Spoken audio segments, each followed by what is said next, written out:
Earth in our solar system का हम पहला टॉपिक आज डिस्कस करेंगे। तो चलिए शुरू करते हैं। इसके पहले सबसे पहले हमें जानना होगा अर्थ। सबसे पहले हम इसका इंट्रोडक्शन देंगे। जो ये भी जितने भी नोट्स हैं ये सब एनसीईआरटीज़ में से लिए गए हैं। एनसीईआरटीज़ में से कुछ पॉइंट्स, सिलेक्टिव पॉइंट्स जो आपके काम के हैं उन्हें चुना गया है। तो आप ऐसा बिल्कुल भी मत सोचेगा कि लैक ऑफ इसमें हमारे मटेरियल्स है। तो सबसे पहले देखिए, the Earth and the whole universe is full of wonders. ये तो आप लोग भी मानते हैं, हम लोग भी मानते हैं कि जो हमारा पूरा अर्थ है ये फुल ऑफ वंडर्स है। आप हम सब एक वंडर है। क्यों है, कैसे हैं, कहाँ है, कब है, ये सब सब एक राज है। इसीलिए इसे हम वंडर्स भी कहते हैं। उन वंडर्स में ही कुछ वंडर्स हैं the sun, moon, planets and many more things. जितनी भी थिंग्स है पूरी हम अपने जब देख सकते हैं, जैसे सन हो गया, मून हो गया, जितनी भी सोलर सिस्टम में मैनी मोर थिंग्स, वो सब एक वंडर ही तो है। क्योंकि आप इनको दूर से देखा होगा, ये कितने बड़े होते हैं और ये कितनी ज़्यादा हीट होती है इनमें। तो ये एक तरीके के वंडर्स ही हैं। तो चलिए शुरू करते हैं आज का हमारा पहला टॉपिक। तो देखिए, what we are going to study in this chapter. तो वो तो मैंने आपको बता दिया था उस वीडियो में भी, लेकिन चलिए मैं आपको दोबारा से एक बार रिपीटिशन करवा देता हूँ कि the earth in solar system में हम कौन कौन से टॉपिक्स पढ़ने वाले हैं। तो इसमें है celestial body, constellations, the solar system, the sun, the earth, the moon, planets, asteroids and meteoroids और इंटरेस्टिंग फैक्ट्स। ये तो मैं आप लोग को उस दिन समझा चुका था कि हमें ये क्यों पढ़ना है, कैसे पढ़ना है। तो चलिए, जो आज हमारा स्पेसिफिक टॉपिक है, हमारा पहला टॉपिक है सेलेस्टियल बॉडीज़, हम उस पर थोड़ा सा ध्यान देते हैं। तो सबसे पहले हमारा है, ये देखिए, ये रहा celestial body. Celestial body, what is celestial body. सबसे पहले तो आपके दिमाग में यही बात आ रही होगी कि ये होता क्या है आखिरकार। तो सबसे पहले देखिए, यहाँ से स्टार्ट करते हैं। In the night sky you see bright stars and moons. आप रात में कभी भी अपने छत पे गए होंगे, अगर आप रात में छत पे जाना पसंद करते होंगे तो आपने देखा होगा कि हमें कितने सारे स्टार्स दिखते हैं। आजकल पॉल्यूशन की वजह से कम दिखते हैं, लेकिन आज भी आप अपने गांव में जाएंगे तो आपको देखने के लिए मिलेंगे कितने सारे स्टार्स होते हैं, कितने सारे मून्स होते हैं। हमारा एक मून है, उसको हम देखते हैं।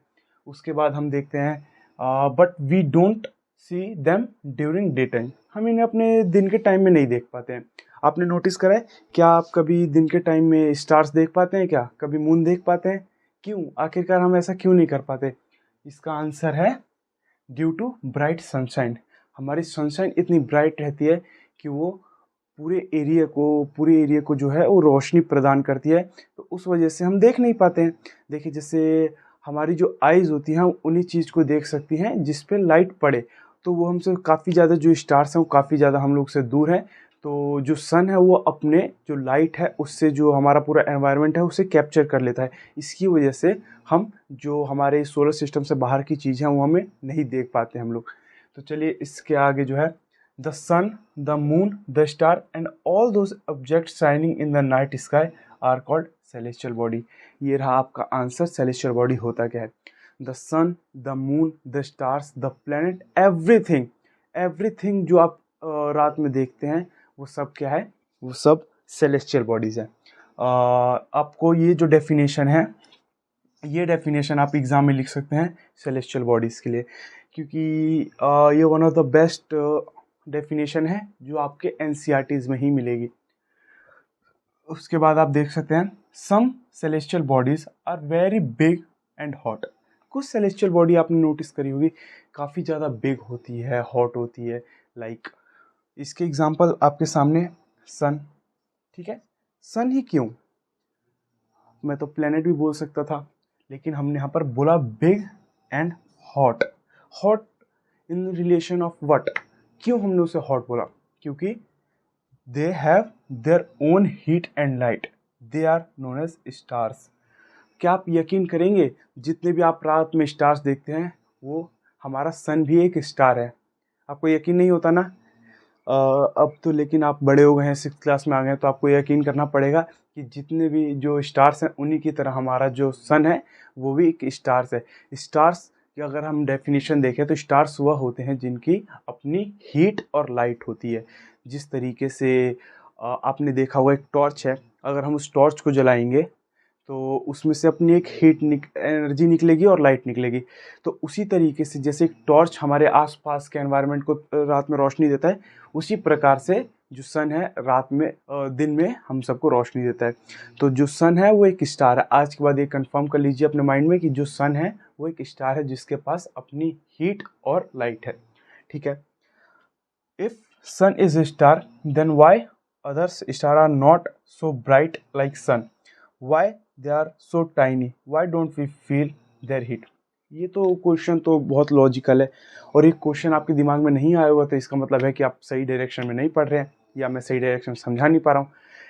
ये क्वेश्चन तो आना बहुत ज़्यादा लाजमी था कि जैसे जो सन है वही वो स्टार है, तो उसमें हीट क्यों है, उसमें ही लाइट क्यों है? जो हम बाकी रात में स्टार्स देखते हैं वो तो हमें नहीं दिखते बहुत ज़्यादा हीट देते हुए या बहुत ज़्यादा उनसे लाइट हमें मिलते हुए, वो तो हमें पता नहीं चलता।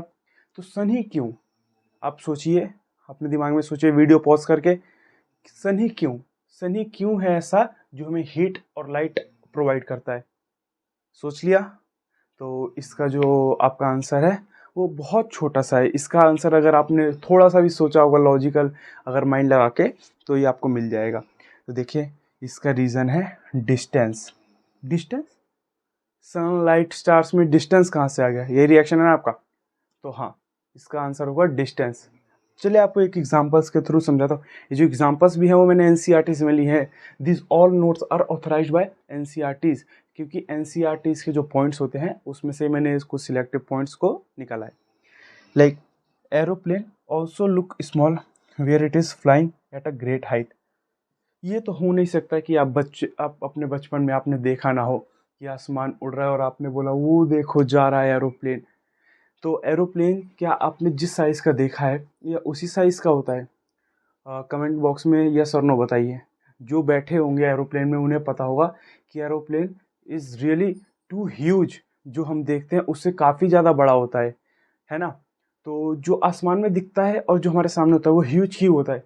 इसका रीज़न है डिस्टेंस, क्योंकि हमारे काफ़ी ज़्यादा डिस्टेंस पे होता है। लाइक मैं आपके एकदम करीब खड़ा रहूँगा जैसे अभी हूँ तो मैं आपको बड़ा दिखूंगा, और मैं काफ़ी ज़्यादा दूर जाके खड़ा हो जाऊंगा तो मैं आपको छोटा दिखूंगा। उसी वजह से जो बाकी अदर्स स्टार्स हैं वो दूसरे सोलर सिस्टम में, हमारे जो सोलर सिस्टम में है वो है सन।